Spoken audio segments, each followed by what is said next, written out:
I'm going to do a reading from my book, Found on Bathroom Walls. My name is William James Lindberg, and this is my voice speaking to you right now. It's a poem called Fall Birds. I wrote it up in Seattle. I think I wrote it on the job when I worked at Seattle Door Window in Sodo, looking out at the rail yard, at the birds falling out, swirling around in fall.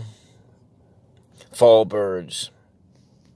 Fall birds speaking chattering tongues assemble at the train yard, swirl around, billowing like pillars of smoke.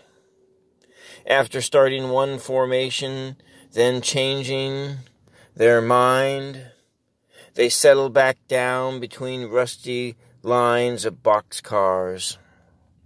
Over and over again the flock danced, following one leader then another, darting different directions, gathering momentum for autumn's journey.